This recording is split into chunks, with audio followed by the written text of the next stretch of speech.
so many of the men that we work with fall into, I did this nice guy thing. Well, if I clean the house properly, then she'll be happy. Then she'll see how great of a guy I am and how lucky she is to have me. Okay, then when I make, another $1 million, or I buy the lake house or whatever it is, then she'll realize how amazing I am. Right? And so guys keep doing that rather than just being their amazing selves. Yeah. Crazy, isn't it?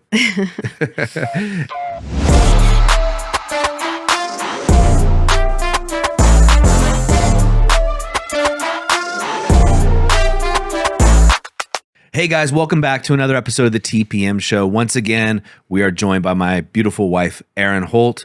Erin's also a coach of women, so she's representing all women across the world.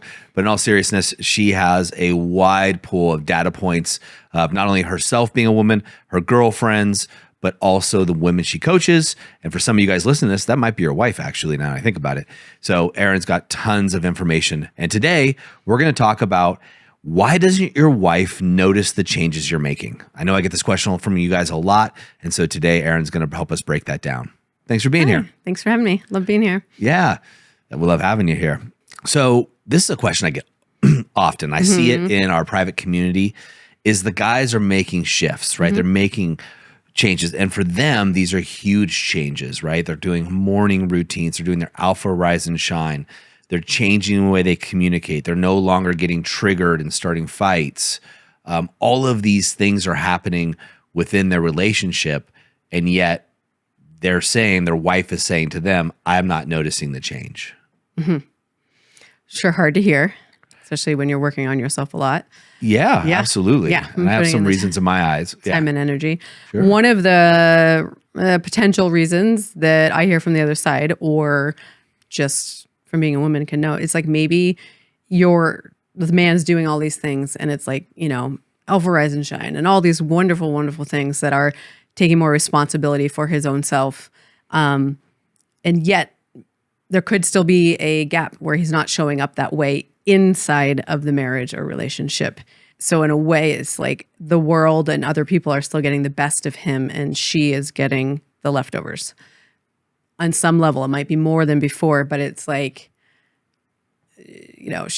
she may be experiencing like, cool, now you're doing all this extra energy and putting all this extra energy and all these things for yourself. And I'm still the last on the totem pole.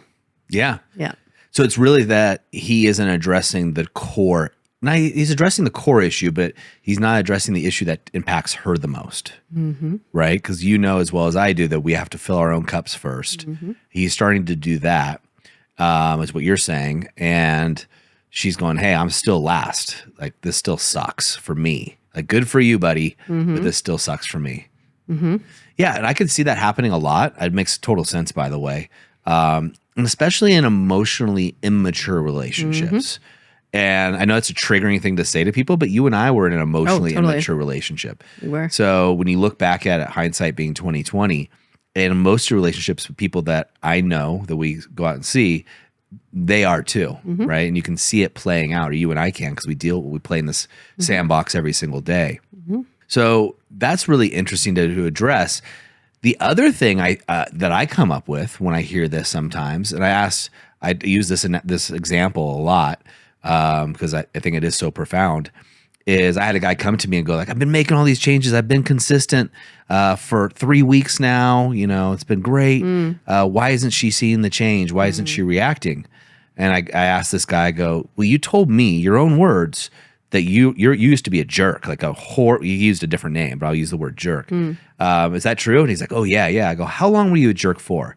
He goes, wow, at least 10 years. I'm like, so you're telling me that you've changed and been consistent for 3 weeks, and you've broken that consistency in the past for 3 weeks, yet you've been a jerk for 10 years, and you're expecting her to all of a sudden go, oh, you've changed. This is amazing. When she's got 10 years of historical evidence, and other times where you've changed and stopped and started, stopped and started, there's no way that you would believe anybody's made that change in only 3 weeks of data points. And the other thing that I guess is coming up for me too is it's like, and I know you've talked about this too, but it's like when you're making changes as an individual, when one partner changes, sometimes that can be scary, even if it's all the correct, right changes that we want. And just knowing that too, it's like also like you're communicate, like you're making these changes to like, yes, like be a whole, happy, healthy man and, really heal and learn about yourself at this stage of life. And I want to be with you and I want to be a better husband. I want to be the best version of myself for me and for you. And if you have kids, whatever, communicate that. Yeah. So there's not such a fear around, okay, cool. Now you're doing all these wonderful things. I've wanted this, but what does this mean for me? What does this mean for us? I'm uncertain. I'm scared. I don't want to admit it because I don't want to seem like that way. All the weird human stuff that we do. So just knowing like anytime a partner changes, even if it's a healthy change, it can induce some fear.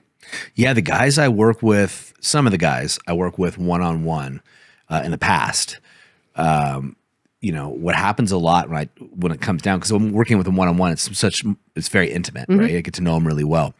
And they start to make these radical shifts in their lives, right? Now they're communicating better. They're doing their alpha rise and shine. They feel better about themselves. They got their mojo back. Kind of like a lot of guys will say, I feel like I'm in my 20s again, but I have my wisdom of my 40s. Yep.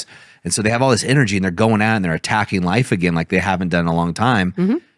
Meanwhile, their wife is watching going, oh shit, is there another woman? Why is he making these changes? If our marriage isn't working very well and all of a sudden he's feeling great, he starts to look better. He starts to act better. He starts to feel better.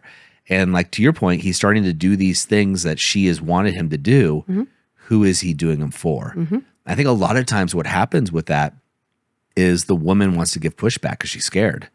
Right. I think just out of, like you said, that out of consciously or unconsciously, there's a fear level because his stock is rising, so to speak. And who is he doing this for? Yeah. Same thing happens on the reverse side too. So it's like a human thing. I don't think it's male or female. Sure. Happens same thing. And it's almost in a way, either people, I don't know. I know women like testing, like, is this real? Is this going to last? All the things, just like trying to figure out the new equilibrium of the energetics of this relationship are changing. Yeah. And what does it feel like now? What does it look like now? Where do I stand? Yeah. That's a great thing you just said, is the energetics. And the reason I bring that up is, so our flagship program, the activation method for relationships, we have guys that join the program and in the first week turn their relationship a complete 180. And I believe it's because their wife can feel that they're serious about making changes. They invest money into a program. They're actually doing the work, showing up to the coaching sessions and the calls and all that. And for those women, they're like, okay, he's serious. He's making those changes. Let's roll. For other women, some guys keep it secret. Yep. A lot of guys just don't tell their wife they're in the program, right? That's very common. So now she's just seeing these changes that come out of nowhere. That could be very scary. But also, I think sometimes guys will get in it and they're kind of 1 foot in, 1 foot out, and she can feel that too. Absolutely. Absolutely. Everything's energy. Yeah. 1,000,000%. And it's like I have the opportunity at some of the retreats here to come in and talk to the guys. And it's, I love that experience to see people and meet them. And we have an amazing group of guys, don't we? Yeah, we do. Or you do. We do. And the energy of like I would say 99% of the men are mostly really receptive and really welcoming and ask great questions and really want to hear my answer. And they're just like, oh my gosh, it's such a perspective I wasn't aware of. And I can hear it now that I've learned these tools and all the things, blah, blah. Hey guys, sorry to interrupt this episode, but the reality is if you are watching or listening to this right now, then you are looking to better yourself. And I applaud you. You're one of my people. And I want to give you the opportunity of taking massive action. So if you haven't joined the activation method yet, it's our flagship program. Do what thousands of other businessmen just like you have done and take action. Be one of the 1%ers that actually does the work and takes action. There'll be a link in the description that'll take you right to a page that'll just give you more information. There is no obligation. Just go check it out and see if it's a good fit for you. All right, let's get back to this episode. And every now and then I can energetically, a man will ask me a question and I know he's not listening to me. Yeah. I can feel it. I will call it out. I will say it because we're in a safe space. Like there's a coach there. They've been through this whole program and everything. And I'm like, if it's showing up with me, like I we don't have a history, all the things, like I can guarantee you this is showing up in your relationship. And it's just, energy is everything. So Can I give a point of clarity there? absolutely. Because I know exactly what you're talking about, because I've been there in the room when you do this, and I've been there when another coach has interrupted a guy, right? And what you're saying. So what happens is we do a program called the Alpha Reset. It is a amazing transformational program. Happens over 4 days, and so on the last day, some groups of men are blessed by having you show up for a couple hours and provide a woman's perspective. These guys are in a heightened state. This program, most men will say it's the most transformational thing they've ever done in their entire life. Most important thing they've done. If you're interested in it, you go look at our website, thepowerfulman.com, and just look at some of the testimonials from guys like you. So during that, you come and talk, and the guys are able to ask any question they want of you, right? Yep. But there are some guys, and it's pretty rare, but I would say it's 1 in every 2 or 3 groups of guys. There's a guy there who's just really trying to get his point across, and he's not really asking a question.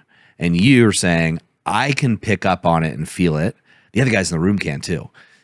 So if you can feel it, sure as heck, his wife can feel it. And it's been to the point where I remember Andy interrupting a guy and just kind of sternly saying, hey, you have this opportunity in front of you and you're not even listening. Yep. You're just talking at Erin so that you can get validation for your point. And if you guys are doing that at home, holy cow. Yep.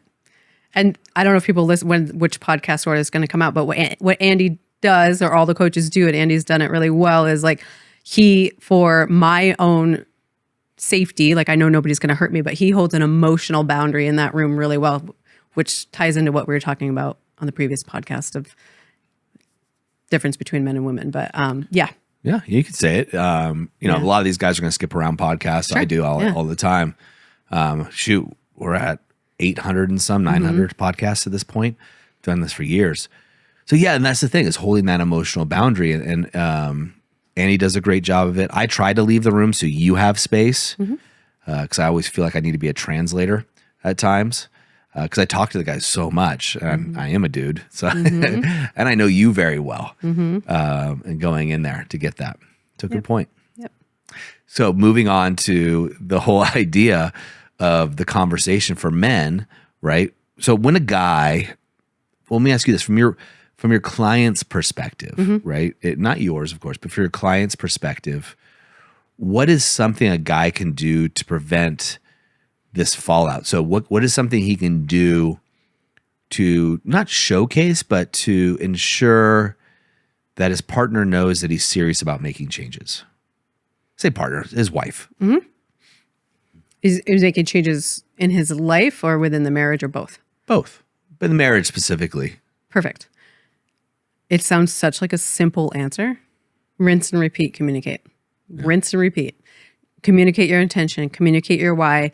Tell her, like, you know what? I'm going to be really committed to my health now. I know I've let it go the past few years. I'm going to be working out at 6 a.m. 3 days a week now. I know that means shifts in our schedule. Let's sit down and talk about it. And I also, I want to be the best version of myself for me and for you. I'm not going anywhere. Rinse and repeat over and over. See, that's leadership 101, right? In business. Yep. I remember Darcy, who has worked with us for 13 years now. I was like, I set a vision for the business, and just my thing was put your head down, get shit done, right? And I remember looking up, gosh, it was a year later or something, and saying something to the whole team, and people looking puzzled. And Darcy go, "Oh, I didn't know we were still going this direction." I was like, "Well, I haven't said anything different." Right. So that was a learning lesson for me in business as a business owner and leader, is always have to repeat the vision over and over again. And which makes complete sense, because as a man, you want to be the leader in your household. Yep. You also need to rinse and repeat what you're doing. And you also said something that I caught on to was, I'm not going anywhere. Yes. Being reassured and tell her, I want to be with you. I'm not going anywhere. This is my time to be a better version of me. Yeah. For myself and for you and for our family. I'm in it for the long haul. Yeah. Yeah. Yep. I'm not going anywhere. Yeah. And guys, you could say, look, I'm upgrading myself for us, for myself first, for you second, and for us third. Yeah. Or maybe not that order. But It reminds me of actually just the last few days ago when I was talking to the guys with Andy. I was like, the most damage I've done in any relationship, and definitely in our marriage, is when I have abandoned myself. Whatever the reasons, it doesn't matter really. And then I put it all on Doug to like fill my, subconsciously, consciously, like my happiness cup or my professional cup or just my just like whenever anybody, the more you abandon yourself, like the worst version of you shows up in your marriage or your 100%. relationship. So it's like, it's really like a beautiful gift you're giving your partnership, and the entity of it is taking responsibility back for like, you're responsible for your internal world. You're responsible for healing yourself. You're responsible for your own happiness. You're responsible for your health. You're responsible for the state of your marriage. Like it's really sexy to be responsible and follow through with those intentions. Yeah, and I think it's an important point here. I love that, babe, is you don't have to be perfect. The thing is, you have to acknowledge that the results that you have in any area of your life, you're 100% responsible for. How much money you have, the state of your marriage, how much sex you have, the state of your body, your health, your kids, your all of those things you need to take responsibility for. And then it's bonus points if you have action plans or you're at least trying to move forward in a positive direction in all of those areas. And that's what TPM really is all about. We talk about the relationships a lot, but there's 5 core areas we start men out on, which is self, right? You're talking about your own inner world, health, wealth, relationships, and business. So all of those 5 things we work on with the men. We have 2 entry point programs. One focuses on guys that are stuck and unsure, the self portion of it, right? The Alpha Reset program. And then we also have the activation method, which is for relationships. And then we just got back from Prague, and it was about business. It was about artificial intelligence, and for all the men that came there, it was advanced training in business. So you got to have all of those territories, and you have to accept what you're saying, responsibility for your results in all those 5. Yeah, because again, energetically, it's like if you're somehow on some level expecting your partner to fill you up or make you happy, or I can't do these things because my partner, it's just like, that story's gonna get old real fast, right? Playing the victim of you become a burden to your partner, really. Yeah. I hear it all the time when, from the men's perspective, 'cause that's who I talk to, who are trying to do things to make their wife happy. And that's where they get into this no more Mr. Nice Guy thing. Robert Glover's book is this whole, so many of the men that we work with fall into, I did this nice guy thing. Well, if I clean the house properly, then she'll be happy. Then she'll see how great of a guy I am and how lucky she is to have me. Okay, then when I make, another $1 million, or I buy the lake house or whatever it is, then she'll realize how amazing I am. Right? And so guys keep doing that rather than just being their amazing selves. Yeah. Crazy, isn't it? It is when you think about it, because it's almost being selfish in certain ways is the healthiest thing for the marriage. In certain ways, like taking care of self. That's what selfish really means. There's just such a negative connotation. When people get mad when someone says to me, you're being selfish, what they're really saying to me is you're not doing what I want you to do, which is more of a negative, selfish thing to say to somebody. Like, I want you to do all these things. You're not doing this, therefore you're selfish. When really we need to be self-full. We need to fill ourselves up. And what I tell the guys is do it, but do it in a partnership role. To your point about, instead of saying, I'm going to work out Monday, Wednesday, and Friday at 6 a.m. so things are going to change, I would approach it like, hey, babe, I really want to get my health and fitness back. And I've been focused so much on building TPM and getting this ranch and everything we've been doing. I let it slide. And I'm tired of making that excuse. I love to go to the gym 3 days a week, Monday, Wednesday, and Friday. Can we make 6 a.m. work? And now you can get into agreement with that. Rather than, hey, 6 a.m. I'm doing this. Exactly. Yeah. Exactly. Perfect. Yeah. I am perfect. I love it. I'm sure you'll tell me other things when the camera's off now. We've evolved our marriage into those kinds of conversations, which have been great, and there's certain times when you can just do kind of whenever you want during that time slot, and vice versa. There's certain things I have. Like this morning you said, or yesterday you told me, but this morning, 6 a.m., the girls are coming over for a workout. Yep. Right? Cool. no worries. Yep. And if I had a conflict, I would have told you, 6 isn't going to work. Then we would try to figure something out. Yep. But it wasn't dogmatic. It was kind of like, and you told me the day before, hey, tomorrow the girls are coming over at 6 o'clock. Don't walk around naked, basically, unless you want to. So yeah, it's easy flow communication, right? It's not always perfect. We never pretend our marriage is perfect by any means. Nope. But you're working on it. So I like that. Awesome. Any final words you want to give these guys about how they can, if they're experiencing this idea that their partner's not seeing the change, or telling them at least they're not seeing the change, what's 1 or 2 things you want to leave them with? Like I said, again, it's just like reiterating you're not going anywhere. And it's like Doug hit on it too. And it's like, sometimes when our marriage is in a rocky place, it's easy to kind of energetically like pull back some and do that whole 1 foot in, 1 foot out thing. Like, just put your whole self in. Yeah. Right. And like, here's the thing, like if it doesn't work out, like you can say, I actually did the best I could, and I'm going to be a better person because of it. Whatever it is in your life, if you're not fully committed, it could work out and it might be mediocre and it's kind of going to be okay. But like whatever you're fully committed to and put all of your attention and intention into is going to be a hell of a lot more rewarding than you 1 foot in, 1 foot outing, whatever it is. So 100%. like be honest with yourself. Like, are both feet in? Yeah. Is there whole self there, or is just half yourself? Then just also be really aware of, like we've hit it on a lot, but like your energy that you're bringing into your home, into your marriage. It really, really, really matters. It's a good thing. I always am steadfast, never anxious or anything else. I joke about that, obviously.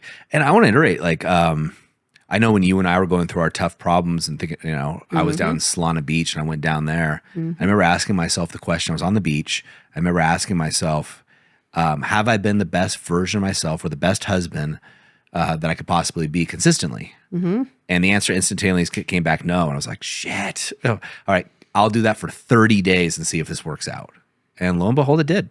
Here we are many years later. We're in a great position. We argue and we fight, but we get over it in minutes rather than it used to take.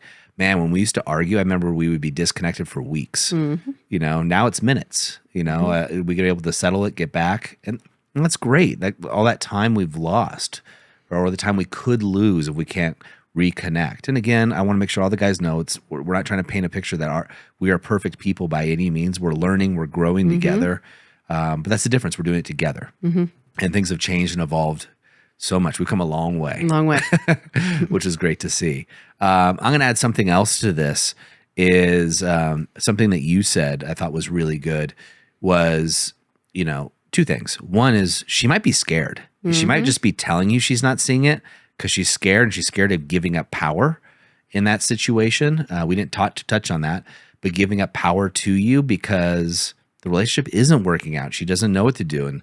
And sometimes that could be her power struggle, or the power struggle you guys have in other areas. This could be her one lever. That's one. But 2, she also just might be scared, right? She just might think, hey, you've been a jerk for 10 years, and all of a sudden 3 weeks into this, you want me to drop to my knees and take care of you because you've been a good boy for 3 weeks. No, you got some work to do, boy, to prove yourself. And I'll leave one more thing you said was great. There's so many things you said were great.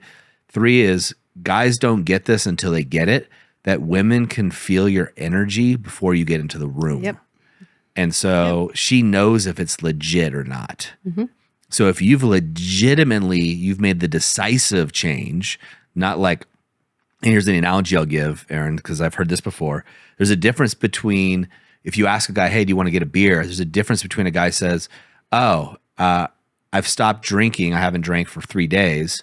There's a difference between that guy and the guy says, I don't drink. 100%. The one guy is decisive. The other guy is like, yeah, he's still got a foot in the door, right? And so your woman needs to feel that decisive version of yourself saying, hey, this change is staying. This is me, and I like it for me and for us. Awesome. As always, thanks for being here. I'm going to try to keep you around for another episode as well. Love having you at the TPM Ranch with the rest of the crew, especially right now, we got a whole team here getting ready for the Alpha Reset 2. So exciting stuff happening all around us as we do this. Yep. Super exciting. Thank you. You got it. Gentlemen, as I often say in the moment of insight, take massive action. That's what I want for you guys. I want you to take massive action. So if you're taking massive action and your woman isn't seeing the change, or she's telling you she's not, or acting like she's not, there could be a lot of reasons that we mentioned here. One, she could just not feel safe. Maybe you haven't communicated why you're making all these changes. Two, she may just not know what's going on. And this could be the lever that's happening. She needs to keep some sort of control because you have control over everything else. And she's just not sure if it's a stable ground, right? Or three, maybe energetically, she's just not feeling you. So you got to go all in, like Erin said. You have to go all in, burn the boats, go all in, and make the changes that you need to. As always, have a great week, and we'll see you next time on the TPM Show.